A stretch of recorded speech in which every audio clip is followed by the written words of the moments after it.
I'm here in Gainesville, Florida, where on Friday night the Rockets played their first basketball game of the season against the Florida Gators. This game was full of firsts, the first time the Rockets had ever played the Gators, and Coach Gene Cross's first game as a head coach. Thanks, Ryan, and I'm out here at Wallhawk Stadium for the Battle of Tom Green County, Wall, and Grape Creek. And joining me first is Brad Bowden, head coach of the Grape Creek Eagles. And Coach, talk a little bit about you guys 1-5 this year, 0-1 in district, but the record really doesn't tell the whole story.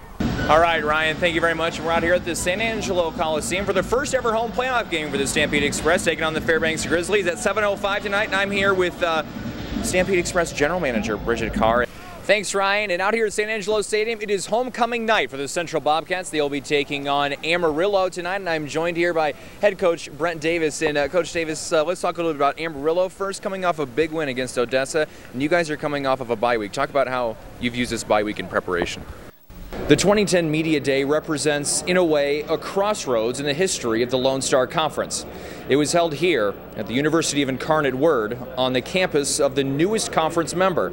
But it also marks the beginning of the end for up to 5 Oklahoma schools who could be leaving the conference in 2012. Early last week, the Lone Star Conference announced that Southwestern Oklahoma State, Southeastern Oklahoma State, and East Central Oklahoma will be leaving the conference in 2012.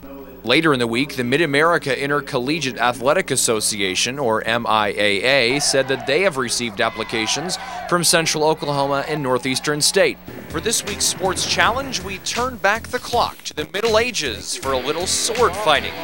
Sir Gabriel and I were ready to spar. Play on! The rules were simple. A headshot or body shot kills, but if your arms or legs get hit, you have to go without. So it was a rematch. I opted to go last the second time around, and it would come down to me.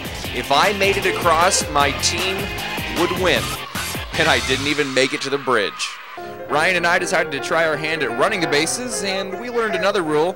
You can't run past the bag at first. Despite Jeremy giving a valiant effort, I rolled to my first sports challenge victory. This is one of the few remaining pictures of Wesley Jennings from his high school days. The 1934 state high jump champions' gold medal and memorabilia were lost in the 1953 tornado. But he still lives here in San Angelo, and at 94 still has vivid memories of winning that medal 76 years ago. How did you teach yourself to high jump? I mean, did you have to teach yourself how to do all that? I trained myself altogether on high jumping. There wasn't much to train about it then. Everybody just went up there and jumped. So the self-taught high jumper came home from Austin victorious in 1934 with a gold medal. America's collective mind was on the Great Depression, though, and his accomplishment went virtually unnoticed. Hardly anybody knew about it. It might have been announced in the assembly at high school, but I don't remember for sure about that. But there's very few people that knew anything about it. No celebration. Were you kind of disappointed at that time that nobody really... Not really. Didn't think anything about it.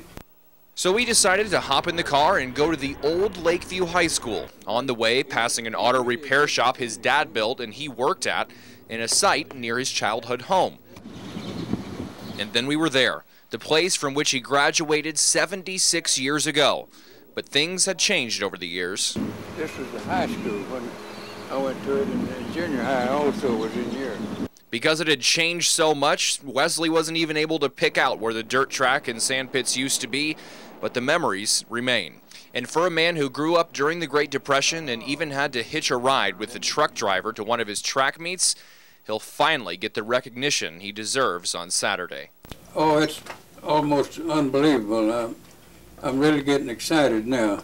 I appreciate it very much. I thank everyone that had a part in, I think in 76 years you've built up in this, you really enjoy this more now than you would if it was appeared to be a short time, and I really appreciate it. The front row box seat of KLSD Sports Central, here's Dave Davis. The U.S. Amateur Golf Championship is a USGA event that was famously won by Tiger Woods 3 times in a row from '94 to '96. At this year's Amateur, a Sonora High School grad will get his shot.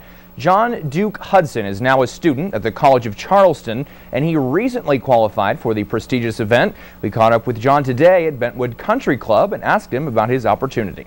Switching gears to baseball now, the Colts have won 5 of their last 6 games, and they were looking to keep the hot streak going against Coastal Bend tonight. It was the final game of the homestand. The Colts in Amarillo tomorrow. Bottom of the first, no score. Ronnie Gaines. Lines went up the middle. The ump has to do a dance to get out of the way. Mark Ramos moves to second. Later in the inning, Josh Collazo singles through the left side. That would score Mark Ramos 1-0 Colts. Top of the third. Score tied at 1 now, bases loaded, but Colts get out of the jam with an inning-ending 4-6 double play started by Ramos, and the Colts would go on to win tonight 5-1. They take 3 out of 4 in the series.